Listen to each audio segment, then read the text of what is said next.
Hello, I'm Larissa. Welcome to Goblins of Discord. So I already recorded this typing video of Dave Chappelle, and two of the videos got flagged and blocked.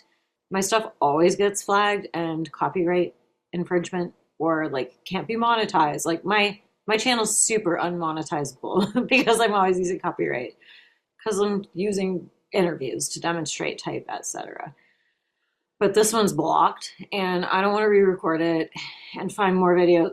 I've gone down this hellhole spiral before with other typings, and it's just easier just to like cut out the parts that are copyright and just it is what it is. So I'll link the two videos in question below, and I'll leave in some of the insights uh, that I think are relevant. I guess I'm already really annoyed that I have to edit this now because I'm trying really hard not to edit these. And then stuff like this happens. Last one, it was like audio issues. This one also had audio issues and it got blocked. So I'm just feeling like, how do I overcome this? I don't want to edit. I don't like editing. And no, I do not want anybody else to edit these videos. It's just irritating. I was like, I'll use a microphone today. I've had this microphone for years. I'll just use it finally. And I won't have to deal with the audio problems. No, they're still there. I'm just over it. I'm just over it, okay? So I hope you enjoy this typing video. And hopefully the next one that I'm in the mood to do right now doesn't get blocked too. I won't be in a really bad mood and you probably won't see any new videos for like 2 weeks. Okay, so I will be typing Dave Chappelle tonight. And yeah, I guess he's one of my favorite comedians. I do watch comedy from time to time, and I have a whole bunch of comedian typings that are going to be rolling out, I guess, over the next few weeks, or whenever, I don't know. I'm not very self-regulated with these things. But I feel like at least Equanimity and the Bird, I remember when that came out, I think it came out right before New Year's or on New Year's or something, and I was so fucking moved by it. I don't know, I feel like he goes really deep, and so it's kind of interesting to look at his typing. You know, I know he's divisive to some people. I feel like people who don't appreciate the nuance of human nature, they see a lot of things in black and white, aren't capable of understanding comedy, you know what I mean? Like they can't watch something where a person's not just an echo chamber for their beliefs. And he's very much fits kind of in that actual paradigm typologically, but I still think, because I think he's a social self-pres 6w5, probably 9-3. But he, like all sixes, and this is, you know, like what I'm really jealous of about sixes, is that they are really able to like get into, like, even though they're head types, they are really able to get into the emotional space of humanity.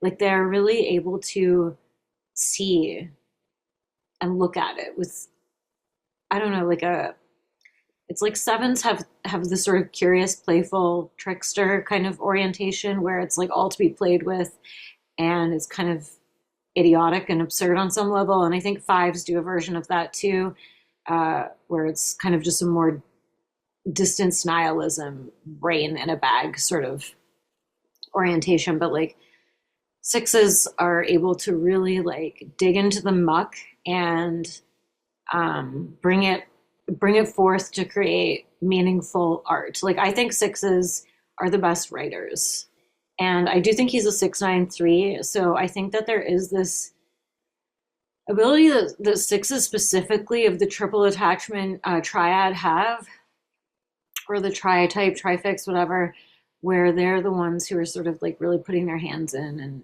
they're able, because sixes kind of hate themselves on some level, and so they're able to say things that I think like threes and nines aren't able to say, and other types too, because other types don't even think these things or don't notice these things. So that's why I think that they really truly make like the best comedians. And some social sixes can be like incredibly fucking annoying because they always have some opinion about politics and about like they're doing the tribal thing. You know, and 6-wing-5s are know-it-alls. 6-wing-7s are more kind of like, what are they doing? They're more like sorority girls. Like they've kind of got more of the seven kind of thing going on where it's like they're going to be provocative in a kind of silly way, or like they're going to be more potentially self-deprecating in a way that's sort of lighthearted. And I think that like 615s are more willing to like dig into like the horrors, perhaps. Um, so I'll play a little bit of his comedy. I think most people know who he is. And then I'll watch some interviews. Like his arc is really interesting to me also because it kind of speaks to a six wing five potentially, and a triple attachment potentially. I don't know. I debated forfix for him, but I don't think he's self negating enough, and he's not snobby enough. He has some really catty jokes, which I love, but it's not going into the four territory, I don't think, and it's not I don't know, it doesn't feel royally enough, like a Louis C.K. or something, like crying about jerking off or something. But this is earlier, but he's still. It's interesting to watch an evolution of a comedian also because they evolve. It's like we all evolve. Actually, I think like comedians in some weird way represent the human evolution because you can kind of see this like unless they're like not self-aware, it's like you're going to eventually see this like moment of this midpoint mirror, this dark night of the soul in their career perhaps, or they'll die first or they'll give up first, but you can see it in some comedians trajectories, and I feel like his is the most played out. Like, oh yeah, what I was going to say was like I think that like he realized as like a six, like he was being exploited for him being a black man, and they were like making a mockery of him.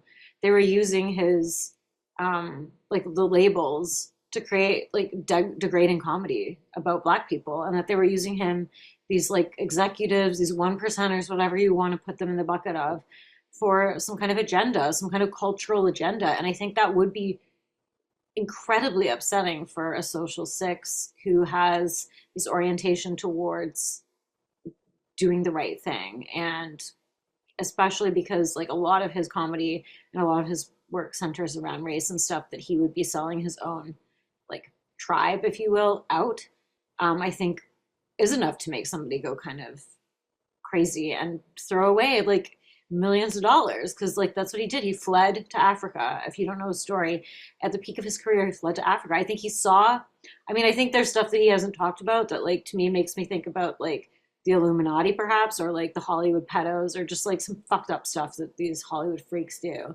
And I think he realized he was being used as a pawn, and he like fled.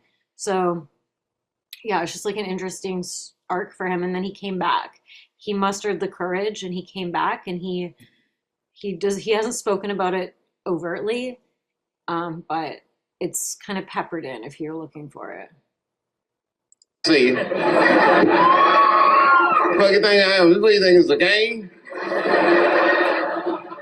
Watching out for the media. I'm like Bigfoot, nigga. When people see me, they freak the fuck out. Even other celebrities get surprised and say, hey, thanks. Come on, you only got 10 minutes. God damn. So, no, it's good. I don't have any material.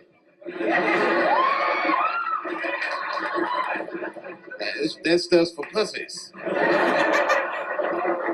Every time. So, I mean, this isn't like really showing too much about his type, but I mean, that could be like a six-ish thing of like, see, I'm not a pussy. Like, I've got courage, given that that's their like whole thing, the coward and the hero.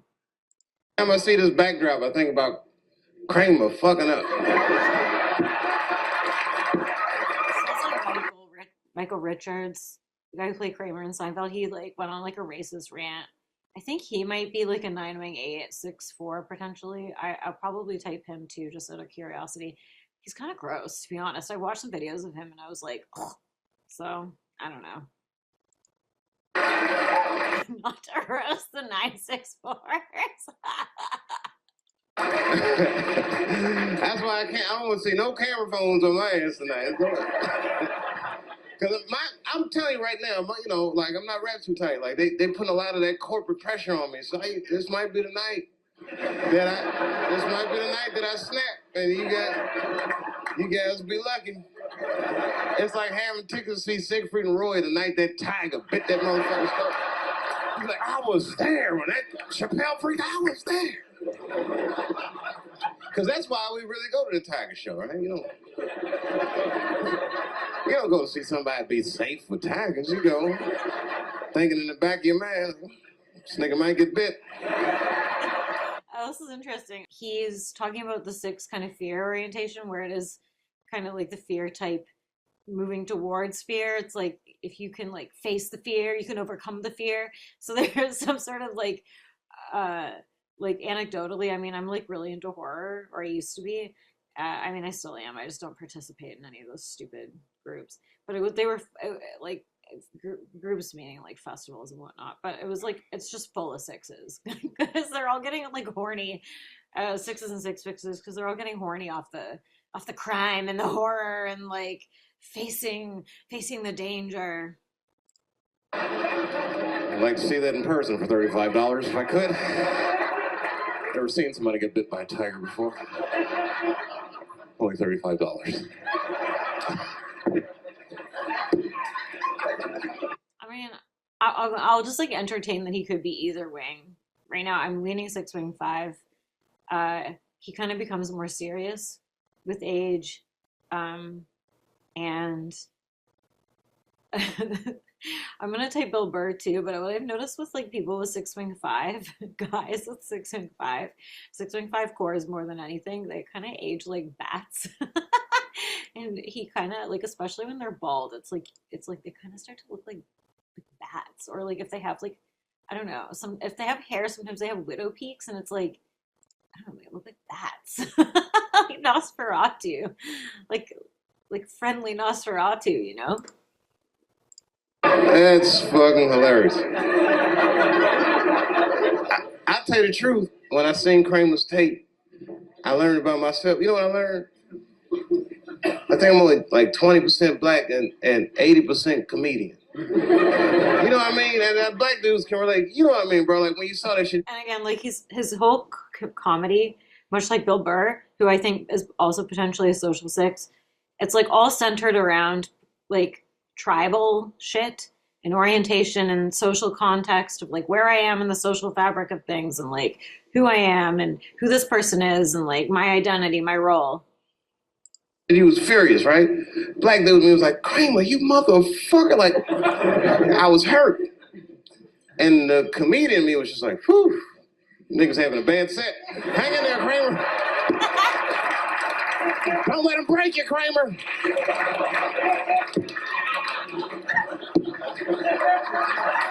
Oh, I wish I was there so bad. So yeah, like I think he's 9-wing 8 fixed, which is like the troll fix.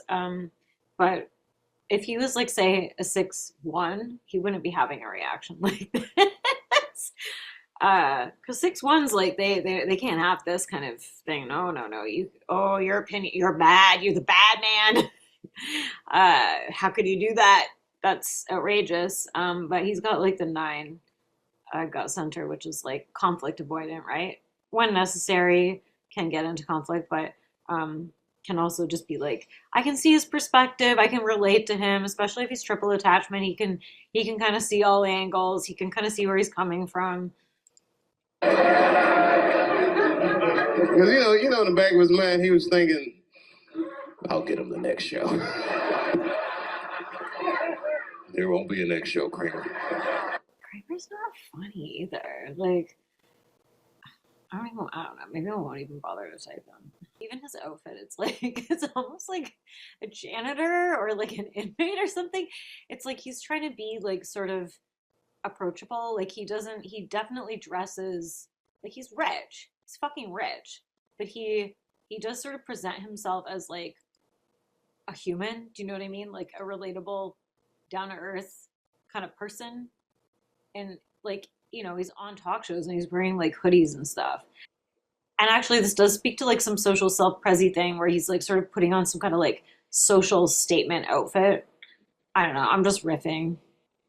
It's like he's not saying anything that your average audience member can't kind of like chuckle at or relate to. It's not like a shocked, can't believe he said that. He does talk about like the trans stuff a bunch, which I don't know. I mean, it's happened. There's a lot of weird stuff going on in culture, so obviously comedians are going to comment on it and they're going to have their own personal opinions. I don't give a shit. But I have noticed, okay, something with sixes, especially 6w5s. I'm just putting it out there. I think they're the ones who would have a kinky shadow of like they want to try something weird and bad. I want to try something outside of the norm, but then the six part of them is going to be like, no, it's bad. It's the bad, the bad man, the bad sheep man, the bad whatever. They're gonna have a reaction to it, so then they might fixate on it. I have noticed this. Sixes do this, so some of them lean in. So some of them lean in. I know some sixes who've done some pretty crazy shit where I'm like, okay, yeah. Then he has to make sure, I'm still a good person. So now there's like a little bit of like street justice happening here, I think. And then yeah, he does this sort of like hang in there, whites, but it doesn't feel wing seven to me. It feels I don't know, it feels kind of trolly. I don't know. I like I said, like I feel like attachment types can do the best humor, because they're able to tap into like sort of what the collective is kind of thinking, and then you get like a seven or something, and they're making jokes that are sort of like a little bit like, what the fuck is this person talking about, kind of, or they're kind of twisted. Like Theo Vaughn, I think, is a seven, and he makes jokes that you're like, I kind of get what he's talking about, like, or it's like he's zeroing in on like um some weird thing where you're like, I never thought about it that way. So you're more laughing out of just like okay.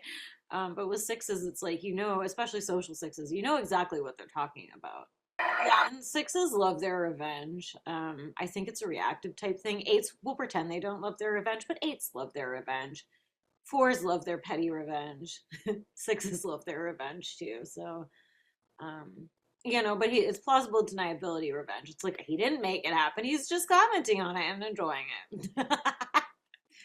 It's also just like anecdotal, but I noticed like nines or people with nine, especially nine being eight, always have like a vapor, fucking cigarette or something.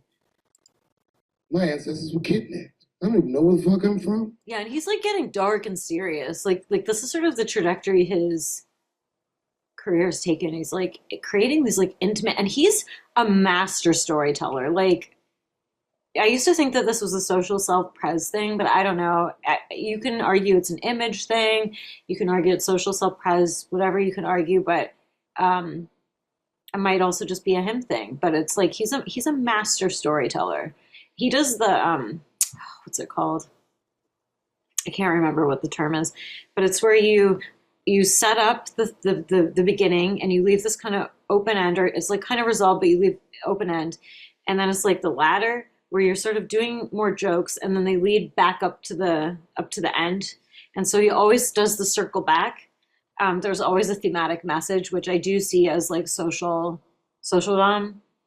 maybe social self-pres, but it does feel like he's obviously consciously constructing a story. If you watch his specials, there's always a circle back. Here, let's just watch. His speech is kind of sexy with the part of it that I watched. It's like the tribe thing. I'm so grateful to be honored by my tribe, like to be seen. Again, like this is kind of like more attachment-y shit with social. Sometimes where people get into arguments, like, I mean, I haven't been in a group in a long time, but there's always this like, well, everybody cares about this stuff. It's like, no, they don't. No, they don't.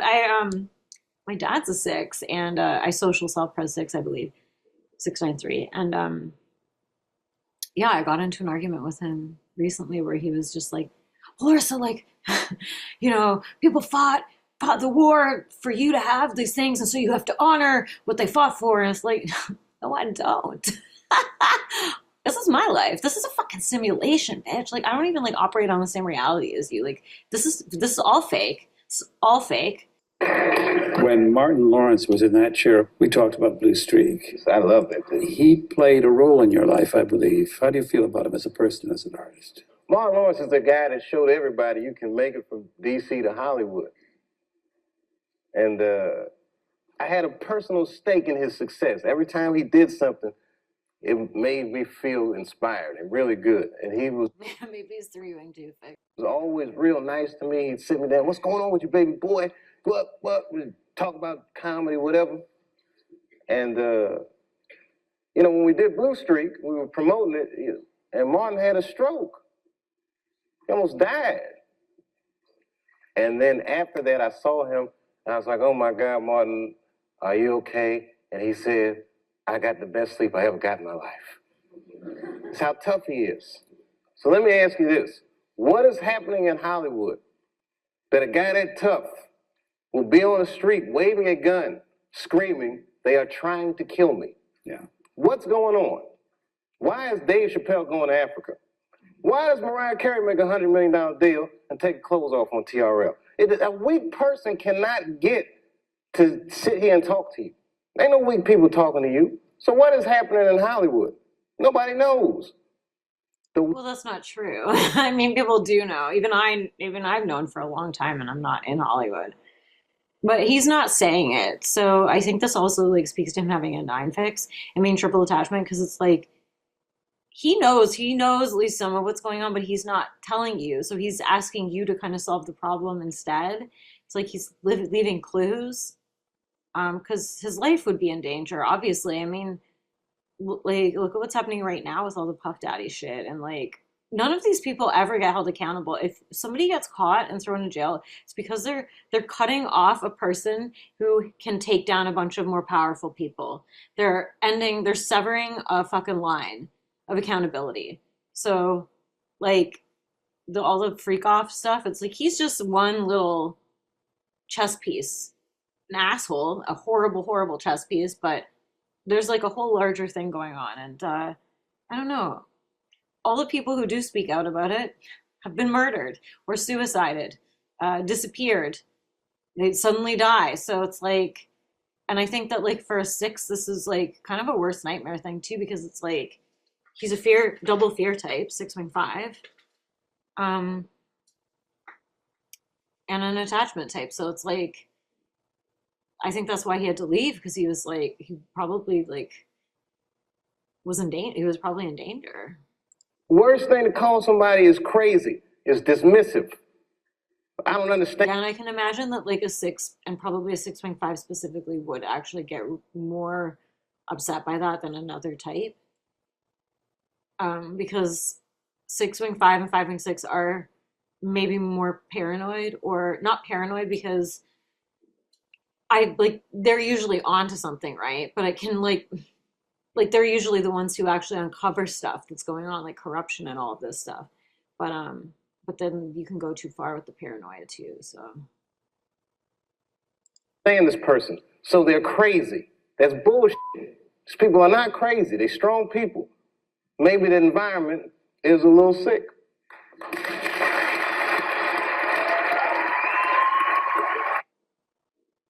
yeah, I mean, he's right.